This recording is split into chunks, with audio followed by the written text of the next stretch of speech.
अस्तु विलम्बेन आगतः अतः क्षम्यताम्। चलति। आं महोदय, कुत्रचित् बहिरासम्, तस्मात् कारणात् विलम्बः सञ्जातः। अस्तु तर्हि प्रारभ्यते इयं सभा। आं महोदय, निश्चयेन।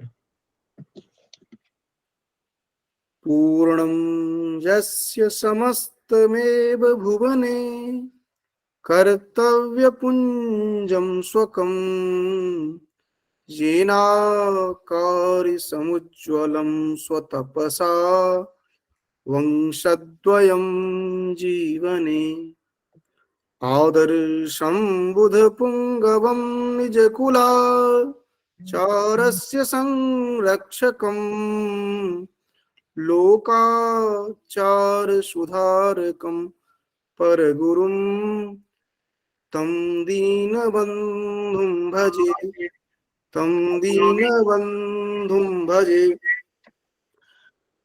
नमः स्वहाभ्यः। अस्मिन् कार्यक्रमे होतां समेषां हार्दं स्वागतं व्याहरामो वयम्। अत्र कार्यक्रमस्य आरम्भः स्यात् ततः पूर्वं पुष्पराज द्वारा अत्र मङ्गलाचरणं क्रियते। मङ्गलाचरणस्य अत्र अभीप्सा अस्ति। यथा पूर्वम् अत्र कार्यक्रमः मया दृश्यते तदनुगुणम् अतो पुष्पराजः अत्र मङ्गलाचरणं विदधातु इति। पुष्पराजः। हरिः ओम्। ॐ श्री गणेशाय नमः। ॐ श्री सरस्वत्यै नमः। ॐ श्री गुरुभ्यो नमः। वन्दे बोधमया नित्यं गुरुं शङ्कररूपिणं यस्माश्रयो हि वक्रोऽपि चन्द्रः सर्वत्र वन्द्यते। हरिः ओम्। धन्यवादाः। यथा विदितम् एव वर्तते खलु,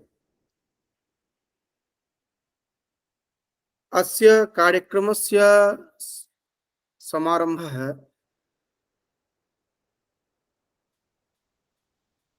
वर्षत्रयपूर्वमेव अस्माभिः कृतः आसीत्।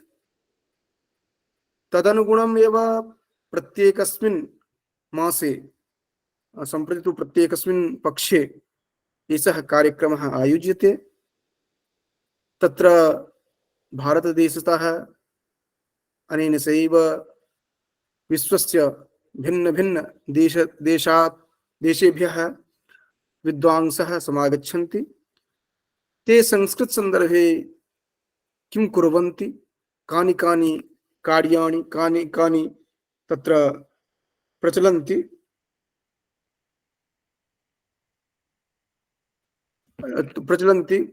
तदनुगुणम् एव तेषां अस्माकं जिज्ञासा भवति। जिज्ञासानुगुणम् एव तत्र उत्तरं दीयते, येन अन्ये ये दर्शकाः सन्ति, छात्राः सन्ति, शोधार्थिनः सन्ति, संस्कृतकार्यकर्तारः सन्ति, तेषां मार्गदर्शनं भवति इति एव अस्माकम् अपि अभीप्सा भवति। तो अस्मिन् क्रमे एव अत्र प्रथमः प्रश्नः अस्ति। अत्र ये अद्यतनीयः ये अतिथयः सन्ति तेषां सर्वेषाम् अत्र साकल्येन स्वागतं व्याहरामः। प्रथमः तत्र प्रश्नः वर्तते खलु, व्यक्तिगतस्तरे संस्कृतभाषायाः विकासाय काः काः परियोजनाः प्रारब्धाः, अनेन सहैव तासां परियोजनानां सम्पूर्तिः केन प्रकारेण अभवत्, अनेन समाजस्य को लाभः, एतेषां सर्वेषां ज्ञातुम् अत्र वयं वर्तामहे। तो संक्षेपेण एतेषाम् उत्तरं भवेत्, यतोहि अन्ये ये शोधार्थिनः सन्ति, छात्राः सन्ति, तेषां मार्गदर्शनं भविष्यति इति। आं महोदय, धन्यवादः। तथा ये अपि जनाः अत्र सन्ति, ते सर्वे संस्कृतानुरागिणः सन्ति।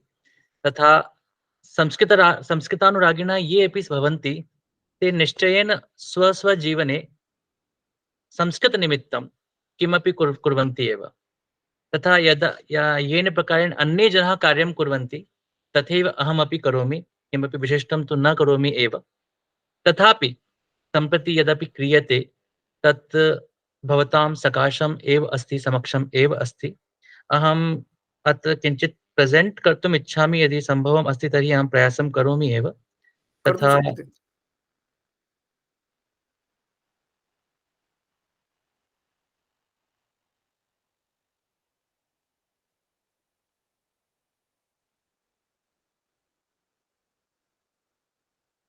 सम्प्रति यत् भवतां समक्षम् अस्ति, अहं चिन्तयामि दृश्यते एव।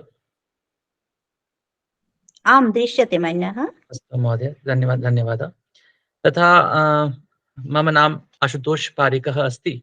अहम् अजमेरतः अस्मि, राजस्थाने निवसामि। तथा संस्कृतं यथा भवतां जननी अस्ति, तथैव ममपि जननी एव अस्ति। तथा संस्कृतभाषानिमित्तं कानिचन कार्याणि सम्प्रति क्रियन्ते एव। यत् भवन्तः इदानीं पश्यन्ति, तर्हि एकं स्लैड् अस्ति। अत्र एकं बार्कोड् अपि अस्ति। QR कोड् वयं कथयितुं शक्नुमः। तथा यदि वयम् अस्माकं मोबैल् माध्यमेन एतत् QR कोड् स्केन् करिष्यामः, तर्हि यत् किमपि अस्माभिः क्रियते, तत् एकं वेब्सैट् उपरि स्थापितमपि अस्ति। तथा वेब्सैट् इत्यस्य सङ्केतः अस्ति ashutoshparik.com। यदि भवन्तः इच्छन्ति तर्हि तस्य अनुसरणं कर्तुं शक्नुवन्ति एव। तथा संस्कृतायनम् इति एकं वयं कथयितुं शक्नुमः, एकः मञ्चः अस्ति। एतत् किमपि सङ्घटनं तादृशः नास्ति एव, किन्तु यदा कोरोना कालः आसीत्, तस्मिन् समये वयं सर्वे गृहे एव स्म। तस्मिन् समये एव एकं चिन्तनम् आगतं यत् संस्कृतनिमित्तं जनानां कथं योजनं कर्तुं शक्नुमः गृहे उपविश्य एव। तस्मिन् समये सोशल मीडिया माध्यमेन संस्कृतायनम् इत्यस्य आरम्भः कृतः। तथा एतत् ज्ञात्वा भवन्तः आनन्दम् अनुभविष्यन्ति यत् प्रायशः 1,000,000 जनाः इदानीं संस्कृतायनम् इति माध्यमेन योजिताः सन्ति एव। तथा ते सर्वे इदानीं संस्कृतभाषानिमित्तं किमपि कार्यं कुर्वन्ति एव। केवलं कानिचन चित्राणि अत्र दर्शयामि यत् केन प्रकारेण वयं कार्यं कुर्मः एव। उद्देश्यं तदेव अस्ति यत् संस्कृतस्य अनेक माध्यमेन संस्कृतस्य प्रचारः प्रसारः भवितव्यं। तथा एभिः माध्यमेन वयं तत् कथितुं शक्नुमः यत् जनाः संस्कृतद्वारा कार्यं कर्तुं शक्नुवन्ति एव। अनेन सह कार्यशालानाम् आयोजनमपि अस्माभिः क्रियते एव। तथा शिक्षकाणां कृते कार्यशाला, तेनैव प्रकारेण छात्राणां कृते कार्यशाला, एतासां कार्यशालानाम् अपि आयोजनं क्रियते एव। प्रायशः संस्कृतसम्भाषण शिबिराणाम् अपि आयोजनं क्रियते एव। कानिचन चित्राणि संस्कृतायने अत्र किं वर्तते खलु? संस्कृतायनं प्रायशः एकं केवलं सोशल मीडिया प्लेटफॉर्म अस्ति। अनेन माध्यमेन टेलिग्राम द्वारा, एवमेव फेसबुक माध्यमेन, तथा इंस्टाग्राम माध्यमेन, तथा व्हाट्सएप समूह माध्यमेन वयं सर्वे योजिता भवितुं शक्नुवन्ति। तथा संस्कृतनिमित्तं वयं किं किं कुर्मः तस्य परिचयम् अपि दातुं शक्नुमः। तथा मिलित्वा यदि किमपि प्रयासं वयं कर्तुं शक्नुमः, तन्निमित्तमपि प्रयासः अत्र क्रियते एव। अन्तर्जालस्य कार्यम् इदमेव अस्ति यत् तत्र लिङ्क् स्थापितम् अस्ति। आम् महोदय, प्रायशः तदेव अस्ति। तथा यतोहि किम् अस्ति, यदा वयं किमपि कर्तुम् इच्छामः तर्हि तस्य स्थापना कुत्रचित् भवितव्या। अतः वयं प्रायशः चिन्तयामः यत् सोशल मीडिया प्लेटफॉर्म माध्यमेन एषा स्थापना सञ्जाता अस्ति। तथा अनेके जनाः तत्र संयोजिताः सन्ति। तथा यत् किमपि वयम् इदानीं तत्र समूहस्य निर्माणं जातं मन्ये। तदनन्तरं किं भवति? समूहस्य निर्माणं जायते, अनन्तरं वयं किं कुर्मः, यथा एकः समूहः अस्ति, तत्र वयं संस्कृतं पाठयामः, अर्थात् संस्कृत सम्भाषणस्य अभ्यासं कारयामः। एवमेव एकः समूहः अस्ति, तत्र ये जनाः सन्ति ते प्रायशः वृद्धाः तादृशाः सन्ति, वयं कथं अनुभविनः सन्ति, अर्थात् प्रायशः तत्र येऽपि जनाः सन्ति तेषाम् आयुः 40 वर्षतः अधिकम् एव अस्ति। तथा ते इच्छन्ति यत् संस्कृतविषये दर्शनम् अथवा संस्कृतविषये गूढरहस्यम् अथवा वेदादिषु किं किम् उक्तम् अस्ति तत् वयं ज्ञातुम् इच्छामः। तर्हि ते प्रश्नं कुर्वन्ति, तथा येऽपि जनाः तत्र भवन्ति, यदि ते उत्तरं दातुं शक्नुवन्ति तर्हि ते ददन्ति, तथा यदि अहं दातुं शक्नोमि तर्हि अहमपि ददामि एव। प्रायशः उद्देश्यं तदेव अस्ति यत् यदि कस्यापि संस्कृतस्य विषये जिज्ञासा अस्ति तर्हि जिज्ञासायाः समाधानं यथा शीघ्रं भवितुं शक्नोति तथा शीघ्रं भवितव्यम्। अनेन संस्कृतभाषया सह योजनस्य अवसरः अधिकं वयं प्राप्तुं शक्नुमः। अतः एतत् सर्वम् इदानीं कार्यं क्रियते। अत्र कानिचन वयं अत्र दर्शयामः एव यत् कथं वयं संस्कृतपरिचर्चानाम् अथवा संस्कृतकार्यशालानाम् अथवा संस्कृतकृते विभिन्न आयोजनानां प्रयासं कुर्मः एव, तथा भवतां सर्वेषां सहयोगः वयं प्रायशः प्राप्नुमः एव। अवश्यमेव। तत्र यदि बिन्दुरूपे कथनं भवेत् तो तत्र के बिन्दवः तत्र सन्ति, महत्वपूर्णाः सन्ति, तेषां बिन्दूनां तत्र यथा भवता उक्तं यत् तत्र अन्तर्जालं वर्तते खलु, तत्रैव समूहस्य लिङ्क् तत्र अनुस्यूतम् अस्ति। तत्र गत्वा समूहरूपे तत्र भवामः, तदनन्तरम् अध्ययनं च भवति। तो अस्मात् पूर्वं यत् किमपि जातम् अस्ति तेषां बिन्दुक्रमेण कथयितुं शक्यते किं किं जातं, किं किं भविष्यति, यत् अन्यत्र नास्ति, तत्र भवदीय वैशिष्ट्यरूपे अस्ति। अहं महाभारतं नास्ति यत् अहं कथयितुं शक्नोमि, अर्थात् सम्पूर्ण संसारे यत् किमपि अस्ति तत्र अत्रैव अस्ति, किन्तु तथापि वयं कथयितुं शक्नुमः। एवं नास्ति यत् अयं प्रकल्पः नवीनः प्रकल्पः अस्ति, वयं न कथयितुं शक्नुमः। तथापि मम चिन्तनम् अस्ति यत् यदि वयं किमपि प्रयासं कुर्मः तर्हि तत्र वयं नवीनतायाः आधानं करणाय प्रयासम् अवश्यं कुर्मः एव। तथा नवीनता साक्षात् न आगच्छति, अर्थात् झटिति न आगच्छति। नवीनतायाः कृते अपि अवसराणां तथा समयस्य आवश्यकता भवति। तथा यदा वयम् एतस्य समूहस्य निर्माणं कृतवन्तः तस्मिन् समये उद्देश्यं तदेव आसीत् यत् एतत् सङ्घटनं मा भवेयुः, सङ्घटनं मास्तु, केवलं एकः मञ्चः भवतु। मञ्चस्य उद्देश्यं तदेव अस्ति यत् संस्कृतनिमित्तं वयं यदि युक्तः भविष्यामः तर्हि एतन्निमित्तं वयं भविष्यकाले किमपि कार्यं कर्तुं शक्ष्यामः एव। यथा सम्प्रति एकः प्रयासः इदानीं क्रियते, 11 पुस्तकानां वयं सम्पादनम् इदानीं कुर्मः तेनैव समूहमाध्यमेन। तथा अर्थात् ये जनाः तत्र संयुक्ताः सन्ति, वयं एकं विषयं स्वीकृत्य पुस्तकस्य शीर्षकं निर्धारयामः, तथा तस्य पुस्तकस्य कृते विषयमपि निर्धारयामः यत् एते विषयाः तस्मिन् पुस्तके भवेयुः। तथा पुस्तकानां कृते विभिन्नाः जनाः सन्ति, ते तेषां नाम ददति, तथा नाम दत्वा ते तेषां लेखस्य प्रकाशनाय तत्र प्रेषयन्ति। अतः इदानीम् एकं कार्यम् इदानीं चलति एव। अतः 11 पुस्तकेषु वयं पुस्तकद्वयं तु प्रायः प्रकाशनस्य निमित्तम् एव सन्नद्धम् एव अस्ति, सज्जितम् एव अस्ति। तथापि अन्येषां पुस्तकानां कृते अपि प्रयासः इदानीं क्रियन्ते एव। तथा प्रायः चिन्तयितुं शक्यते यत् नवीनं किमपि नास्ति, तथापि नवीनतायाः कृते प्रयासः क्रियन्ते एव। अस्तु, बहु धन्यवादाः। यतोहि किम् अस्ति, यदि अहं कथयिष्यामि यत् एतत् नवीनम् अस्ति मम पार्श्वे, तर्हि जनाः कथयन्ति एतत् तु तत्रापि प्राप्यते एव। अतः न उक्त्वा एव समीचीनं भविष्यति अस्माकं कृते, किन्तु नवीनतायाः कृते प्रयासः सम्प्रति क्रियन्ते एव। अस्माकम् इच्छा अस्ति यत् IKS अर्थात् इण्डियन् नॉलेज सिस्टम् एतन्निमित्तम् एकः एप्लिकेशन् अर्थात् गूगल एप्लिकेशन् इत्यस्य निर्माणं सम्प्रति तस्य कृते प्रयासः क्रियन्ते एव। तथा अनेन माध्यमेन यत् वयं कथयामः नवीन शिक्षा पद्धतौ अपि अस्ति एव, यत् भारतीय ज्ञान परम्परायाः कृते प्रयासः करणीयः एव। एतन्निमित्तं वयं गेम् अर्थात् एकस्य क्रीडायाः निर्माणं तत्र क्रियते।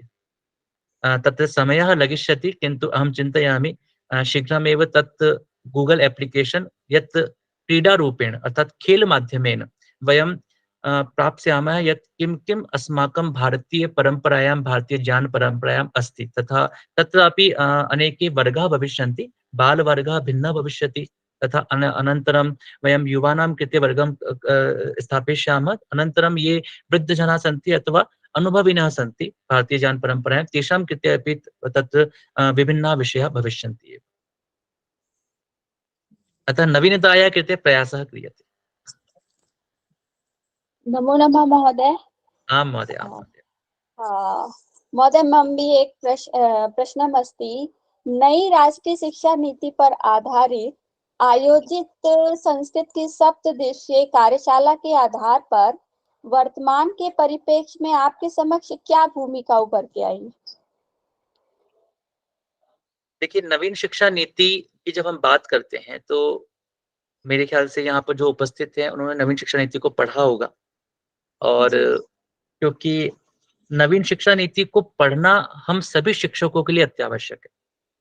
सबसे महत्वपूर्ण बात यह कि नवीन शिक्षा नीति कोई बड़ा ग्रंथ नहीं है, बहुत छोटा सा ग्रंथ है, और इस छोटे से ग्रंथ यानी कि छोटे से परिचय के माध्यम से हम अपनी शिक्षा नीति को समझ पाएंगे। सबसे बड़ी जो समस्या होती है वो समस्या ये रहती है कि कई बार हम अपनी शिक्षा नीति को जान नहीं पाते, और जब हम नहीं जान पाते हैं तो हमारे लिए एक बहुत बड़ी समस्या उत्पन्न होती है कि हम उसके बारे में प्रश्न करते रह जाते हैं, लेकिन उत्तरों की तलाश के लिए हम अधिक प्रयत्न नहीं कर पाते। तो मेरा मानना है कि सबसे पहली बात कि प्रत्येक शिक्षक को संस्कृत के परिप्रेक्ष्य में, और अगर संस्कृत के परिप्रेक्ष्य में नहीं भी है तो भी शिक्षा के परिप्रेक्ष्य में संस्कृत में जो यह नीति है अर्थात ये जो शिक्षा नीति आई है, इस शिक्षा नीति के बारे में जानना चाहिए। मैं कुछ बातें यहाँ पर आपके सामने रखना चाहूंगा, और एक स्लाइड है मेरे पास, मैं आपको वो प्रस्तुत करना चाहूंगा। आपके सामने एक स्लाइड ओपन हो गई होगी, और आप इस स्लाइड पर कुछ देख पा रहे होंगे कि जो एनईपी 2020 है और संस्कृत, उसका आपस में मेल किस प्रकार से है। बहुत सारी बातें हैं, लेकिन मैं बहुत संक्षेप में अपनी बात को रखना चाहूंगा। तो एक बात आप जान लें कि जो नई शिक्षा नीति है, जिसको राष्ट्रीय शिक्षा नीति 2020 कहा जा रहा है, उसमें संस्कृत और संस्कृत के साथ साथ भारत की अन्य भाषाओं को बहुत अधिक महत्ता दी गई है, और उन सभी भाषाओं में संस्कृत का एक विशेष स्थान है, इस बात को भी राष्ट्रीय शिक्षा नीति ने स्वीकार किया है। जैसा कि आप यहाँ पर स्लाइड पर देख पा रहे होंगे कि राष्ट्रीय शिक्षा नीति कहती है कि Sanskrit is the soul of Indian education system. साथ में वो ये भी कहती है कि Sanskrit is a prominent language among other classical language of India. यानी कि जो दूसरी भाषाएं हैं, दूसरी शास्त्रीय भाषाएं, दूसरी अन्य भाषाएं हैं, उनमें एक बहुत ही विशेष स्थान संस्कृत का है। राष्ट्रीय शिक्षा नीति ये भी बात कहती है कि संस्कृत जो है वो इंडियन नॉलेज सिस्टम का द्वार है। Sanskrit is the window to Indian knowledge system. और शायद इसी के आधार पर राष्ट्रीय शिक्षा नीति में कुल मिलाकर के 23 बार संस्कृत शब्द का प्रयोग किया गया, जो कि अन्य भाषाओं के मुकाबले में सर्वाधिक है।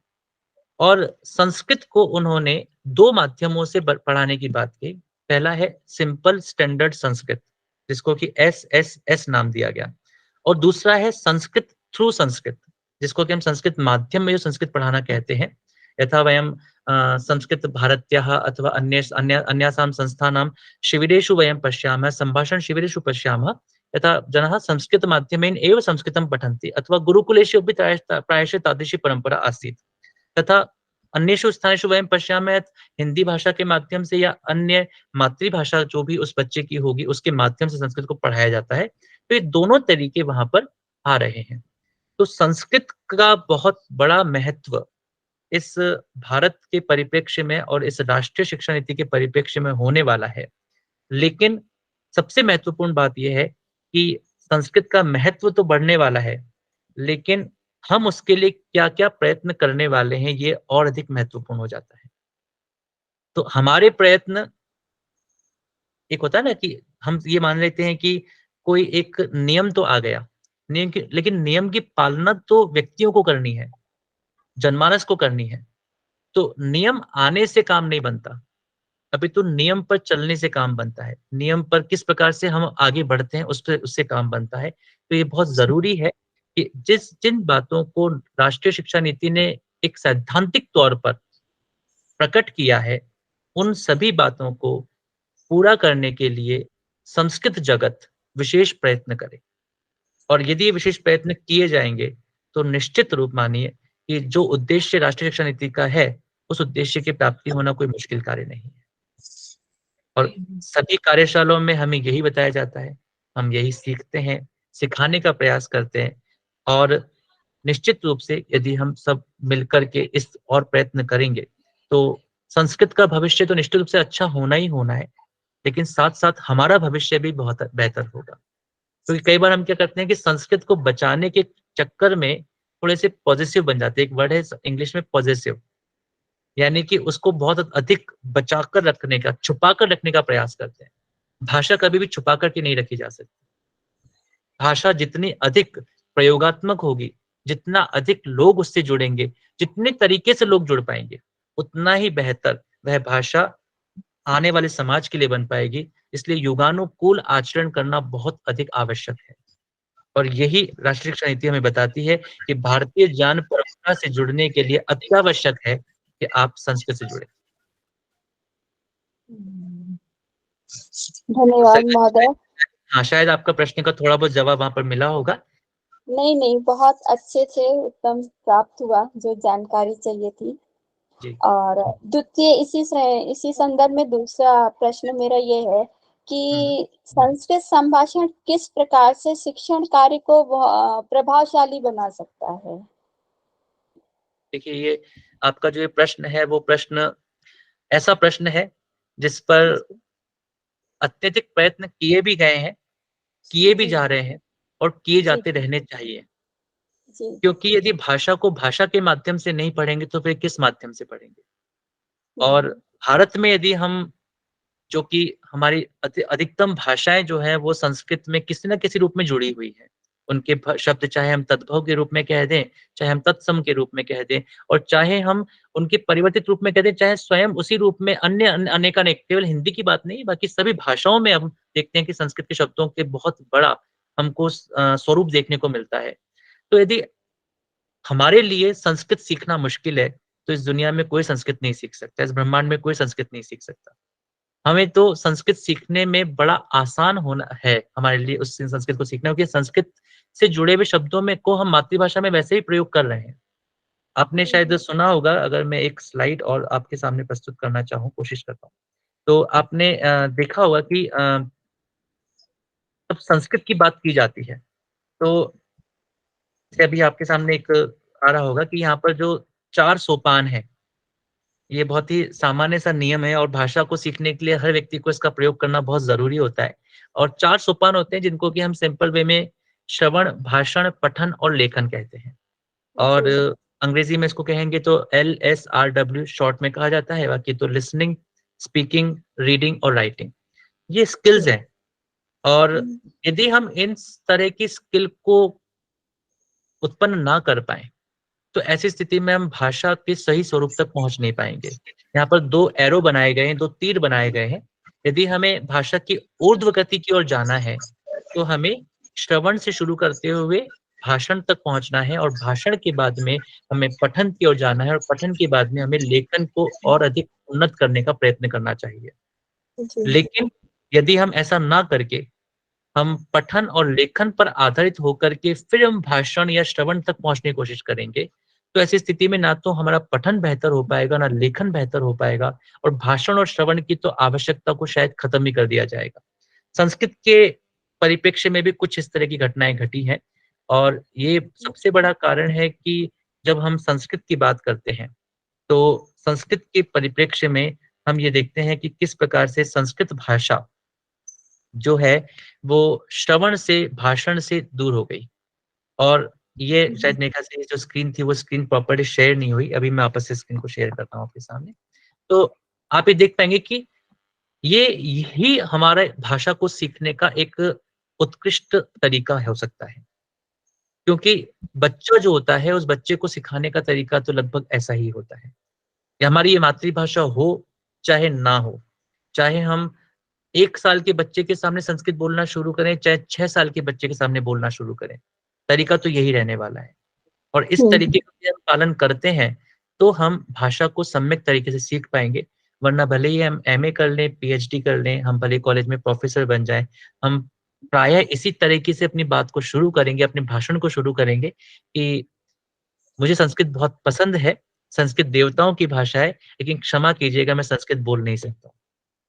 तो इस तरह से कभी भी हमें अपने भाषण को शुरू करने की ज़रूरत ना पड़े।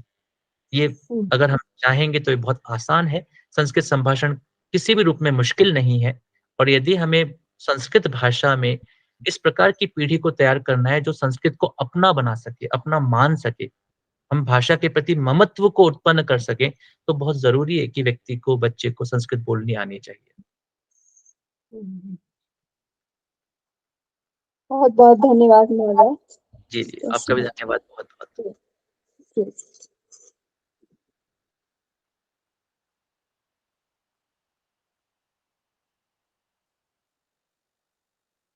आगे कोई बात करना चाहे? हाँ, आगे चर्चा हम इसी क्रम में आगे बढ़ाते हुए जी। देखते हैं कुछ इस तरह के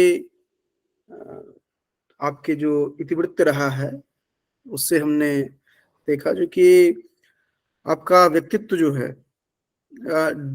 आप इनका महर्षि दयानंद सरस्वती जी को देखते हैं। मैं भी वहाँ पर हरियाणा सेंट्रल यूनिवर्सिटी में था कुछ समय तक, तो वहाँ पर स्वामी दयानंद पीठ है।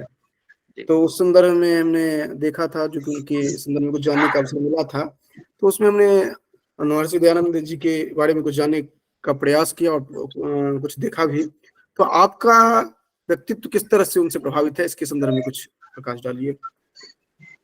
जी बिल्कुल, निश्चित रूप से स्वामी दयानंद से मुझे मेरा व्यक्तित्व मुझे लगता है कि प्रभावित होना एक सौभाग्य की बात है, क्योंकि एक तो मैं अजमेर में रहा, अजमेर में पला-बड़ा और अजमेर वह पुण्य भूमि है जहाँ पर स्वामी दयानंद का देहांत हुआ था, अर्थात उन्होंने अपने प्राण छोड़े। तो अंतिम समय में स्वामी दयानंद का जो समय था वह अजमेर में बीता और यही कारण था कि अजमेर और अजमेर के आसपास के क्षेत्रों में स्वामी दयानंद से जुड़े हुए अनेक कार्य होते आए हैं। दूसरा ये भी था कि मेरे पिताजी ने एक बहुत लंबी सेवा आर्य समाज को दी और इस कारण से बचपन से ही आर्य समाज में जाना-आना हमारे जीवन का एक प्रकार से अभिन्न हिस्सा बन गया। और जब स्वामी दयानंद से जुड़ने का अवसर मिला अर्थात उनके साहित्य को थोड़ा बहुत पढ़ने का अवसर मिला, कभी-कभी उनके बारे में सुनने का अवसर मिला, तो मुझे लगा कि निर्भीक बनना हो तो फिर स्वामी दयानंद जैसा बनना चाहिए। यदि भय रहित होना है तो स्वामी दयानंद हमारे पास सामने एक बहुत बड़े एग्ज़ाम्पल है, बहुत बड़े आदर्श हैं। यदि कुछ गलत हो रहा है, कुछ ठीक नहीं हो रहा है, तो उसके खिलाफ आवाज़ उठानी है तो स्वामी दयानंद हमारे सामने एक बहुत बड़े आदर्श के रूप में हो सकते हैं। और चाहे समाज कैसा भी हो, चाहे परिस्थितियाँ कैसी भी हों, ये बहुत ज़रूरी है कि हमें इस तरह से अपने आप को निर्भीक बनने में मदद करने के लिए किसी न किसी को आदर्श बनाना चाहिए। और उस दृष्टिकोण से स्वामी दयानंद जो हैं वो एक आदर्श के रूप में मुझे ठीक लगते हैं। और भी बहुत सारे लोग हैं, और भी बहुत सारे व्यक्तित्व हैं जिनसे हम प्रभावित हो सकते हैं और मैं अन्यों से भी प्रभावित हूँ, ऐसे बहुत सारे और भी लोग हैं। लेकिन स्वामी दयानंद से क्योंकि मैं बचपन से जुड़ा रहा और उनके साथ में मेरा जीवन बहुत अच्छे से मैं कह सकता हूँ कि उनके उस परिप्रेक्ष्य में, उस तरह के वातावरण में मुझे जाने का अधिक अवसर मिला। इसलिए बहुत आसान रहा स्वामी दयानंद के साथ जुड़ने का। दूसरी बात ये है कि अगर जब मैं संस्कृत की बात करूँ तो उन्होंने तो कहा था कि वेदों की ओर लौटो। अब अगर संस्कृत वाले भी अगर वेदों की ओर नहीं लौटेंगे और उनकी बात को नहीं मानेंगे तो फिर कौन मानेगा? जब वे कहते हैं कि जब उन्होंने सत्यार्थ प्रकाश को लिखना शुरू किया, तो उन्होंने सत्यार्थ प्रकाश हिंदी में लिखी, लेकिन वे संस्कृत माध्यम से पढ़े हुए विद्यार्थी थे। उन्होंने अपने प्रारंभिक जो प्रवचन थे वो संस्कृत माध्यम में ही दिए थे और संस्कृत के बहुत बड़े विद्वान थे। और वे बार-बार ये बात कहते थे कि आप भले ही दुनिया में वेद को या भारतीय शास्त्रों को किसी भी भाषा में पढ़ लें, लेकिन अगर आप संस्कृत में नहीं पढ़ेंगे, तो जितना ज्ञान आपको होना चाहिए या जितनी गूढ़ता के साथ आपको उसको प्राप्त करना चाहिए या जीवन में धारण करने में आपको जितना अधिक सुलभता हो सकेगी, उतनी सुलभता उसके अनुवाद के माध्यम से नहीं हो पाएगी। और उन्होंने तो ये भी कहा कि अनुवाद करते समय पर हमारे अंदर जो हमारे पूर्वाग्रह होते हैं या हमारी मानसिकता होती है, हमारे पुराने विचार होते हैं, वो बहुत अधिक प्रभावित करते हैं। वेद को लिखने में या फिर संस्कृत के शास्त्रों को लिखने में, संस्कृत के दर्शनों को लिखने में जो आर्ष विचारधारा थी, अर्थात ऋषि मुनियों की जो एक पुनीत विचारधारा थी, वो विचारधारा इतनी सक्षम थी, इतनी समर्थ थी कि जब उन्होंने लिखा तो उसके सामने उनके प्रति उनके उनके लिए बहुत बड़ा दृष्टिकोण था, बहुत बड़ा विचार था। लेकिन जब उसका अनुवाद किया गया, तो अनुवाद करते समय पर उतने बड़े विचार उन अनुवादकों के सामने शायद कभी-कभी नहीं रह पाए। और इसी कारण से जब उनका अनुवाद हुआ तो कहीं न कहीं संकुचित सोच भी हमको देखने को मिलती है। इसलिए वेद के मंत्रों को यदि हम सामान्य तौर पर एक ही तरह के अनुवाद से पढ़ने लगेंगे, तो हम भी उस संकुचित विचारधारा में चले जाएँगे। अगर वेद को पढ़ना है, व्यापकता से पढ़ना है, संस्कृत के शास्त्रों को व्यापकता के साथ पढ़ना है, तो ये बहुत ज़रूरी है कि हमारे विचार संस्कृत से जुड़े हुए होने चाहिए। और यही सबसे बड़ा महत्वपूर्ण कारण मुझे लगता है कि मैं स्वामी दयानंद के विचारों से अधिक प्रभावित होने लगा और संस्कृत से जुड़ने का के कारण से और अधिक प्रभावित होने का अवसर मुझे प्राप्त हुआ।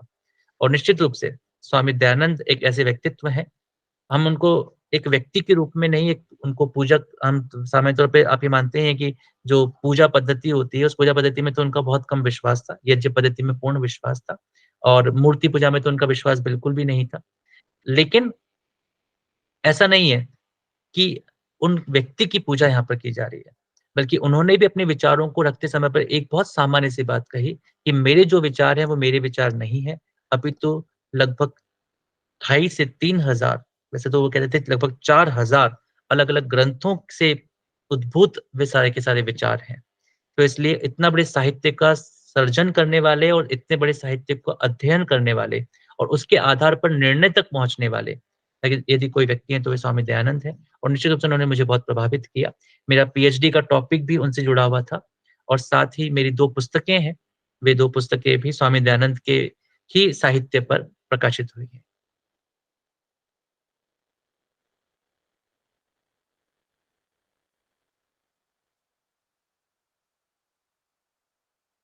और कोई बात यदि आप पूछना चाहें तो?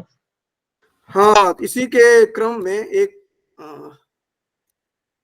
इसी के क्रम में एक और भी था जो कि स्मार्ट वर्क की मांग जो है, यह शिक्षा जगत में जो जैसे कि आप अलग-अलग जगहों पर आपने स्वाध्याय और अध्यापन रत रहे हैं आप, इनमें सरलतम अवबोध के लिए किस शैली को आप मानते हैं? और किन शैलियों को आपने प्रतिपादित किया है, जो आपने अपने इतिवृत्त में कहीं पर अपने ज़िक्र किया है? इस संदर्भ में कुछ प्रश्न हम अपनी जी। जिज्ञासा रखना चाहेंगे। आपका बहुत-बहुत धन्यवाद। और स्मार्ट वर्क बहुत ही महत्वपूर्ण चीज़ है। वैसे तो एक शिक्षक जो होता है वो स्मार्ट बन ही जाता है, क्योंकि परिस्थितियाँ उनको स्मार्ट बना देती है। तो हमारे पास स्मार्ट बनने के अलावा कोई ऑप्शन ज़्यादा होते नहीं है। लेकिन प्रश्न ये है कि हम हैं कितने स्मार्ट? ठीक है ना? हम अपने आप को स्मार्ट कह सकते हैं, लेकिन होना एक अलग बात होती है। तो 2 चीज़ें हमारे पास में यहाँ पर आती हैं। पहली बात तो है कि स्मार्ट वर्क का मतलब होता क्या है? यदि मैं आप में से किसी को पूछना चाहूँ, आप स्मार्ट वर्क किसको कहते हैं? कोई बता पाएँगे? आपका आपका नज़रिया क्या है? यदि हम कहेंगे ये हमारे दृष्टिकोण में ये स्मार्ट वर्क है। कोई कहना चाहे तो?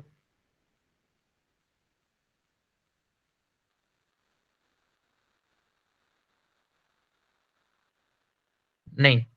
चलिए, तो मेरे दृष्टिकोण में यदि मैं बात करूँ कि स्मार्ट वर्क क्या होता है, तो स्मार्ट मतलब सुंदर नहीं है। स्मार्ट का मतलब खूबसूरत नहीं है। स्मार्ट का मतलब ये है कि आपका जो कार्य करने की शैली है या कार्य करने का तरीका है, वो कुछ ऐसा हो जिसके माध्यम से आपके उस कार्यशैली के माध्यम से आपके जो कार्य करने का और कार्य के परिणाम का जो स्तर है, वो स्तर बेहतर हो जाए।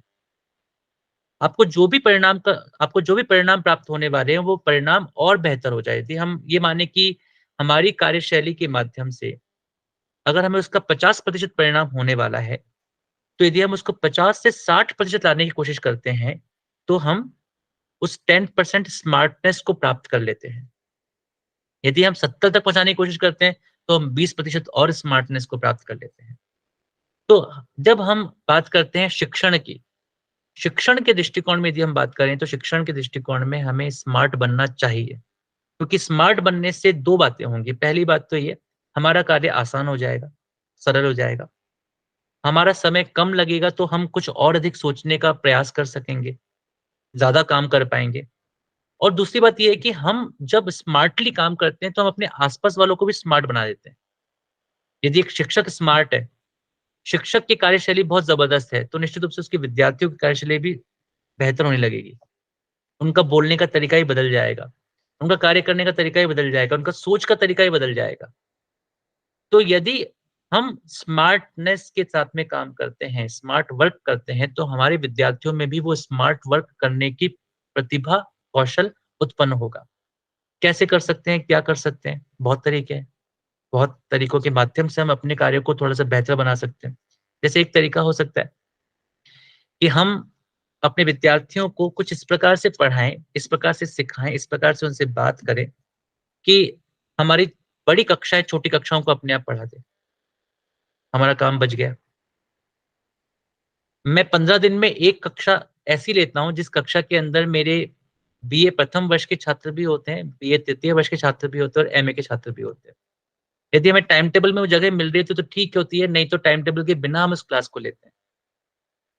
उद्देश्य ये होता है कि बीए प्रथम वर्ष का विद्यार्थी, तृतीय वर्ष का विद्यार्थी, एमए का विद्यार्थी आपस में संवाद करें और हम उन विद्यार्थियों को उनके ही कुछ टॉपिक्स देते हैं कि आपको इनको समझाना है, इनको बताना है।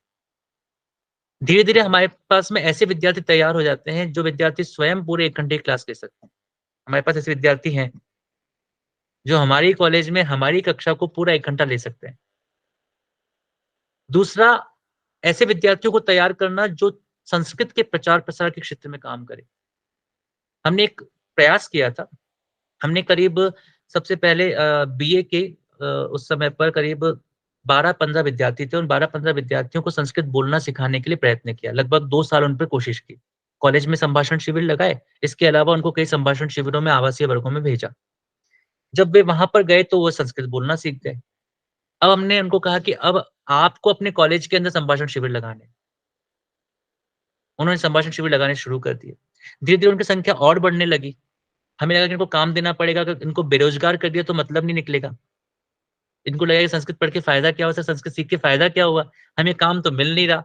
हमने आस-पास के स्कूल्स और कॉलेजेस से संपर्क किया कि हमारे विद्यार्थियों को काम दो। काम देने का मतलब उनको कोई पैसा नहीं चाहिए उससे, लेकिन बोलने का, बोलना सिखाने का, संस्कृत संभाषण सिखाने का कुछ ना कुछ अभ्यास कराने के लिए ज़रूरी ये था कि हम उनको अलग-अलग स्कूल्स में भेजें। उन विद्यार्थियों ने लगभग 1 ही साल के अंदर लगभग 35 से अधिक संभाषण शिविरों का आयोजन किया, वो भी कम से कम 10 दिन के संभाषण शिविर। अलग-अलग स्कूल्स में, अलग-अलग कॉलेज में। बहुत छोटी जगह थी, ब्यावर एक जगह थी, अजमेर जिले में एक ब्यावर रहता है। ब्यावर स्थान है और वहाँ पर करीब मैं 10 साल था उस कॉलेज के अंदर। तो वहाँ पर हम लोगों ने इस तरह की कोशिश की। हमें उस कॉलेज में कभी भी संस्कृत संभाषण सिखाने के लिए कोई प्रयास नहीं करना पड़ा।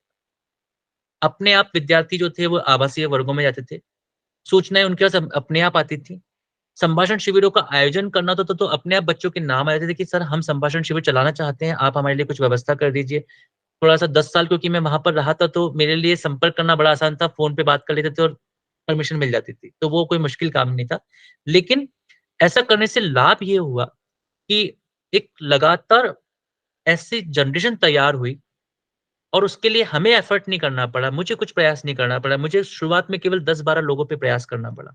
उसके बाद में हमें कोई प्रयास नहीं करना पड़ा। हमने एक अनौपचारिक केंद्र भी चलाया वहाँ पर संस्कृत संभाषण का, जो कि राष्ट्रीय संस्कृत संस्थान के माध्यम से होता था। और उस केंद्र के माध्यम से हमने देखा कि लगभग उन बच्चों ने ही करीब 150 बच्चों को अलग-अलग कॉलेजेस से इकट्ठा कर लिया, कि सर केवल हमारे कॉलेज के बच्चे नहीं बल्कि दूसरे कॉलेज के बच्चे भी चाहते हैं आना। क्योंकि वे खुद संपर्क करते थे, वे खुद जाते थे, लोगों से मिलते थे। तो ये सब चीजें वहां पर संभव हुई, और मैं सोचता हूँ कि अगर मैं अकेला होता तो मैं नहीं कर पाता। लेकिन क्योंकि इस तरह के विद्यार्थी, इस तरह के लोग थे, तो मेरी स्मार्टनेस शायद थोड़ी कम भी रही होगी, लेकिन उनकी सब स्मार्टनेस मिलकर के हमारी बहुत बड़ी स्मार्टनेस बन गई, और हमारे लिए किसी भी कार्य को करना शायद सरल हो गया।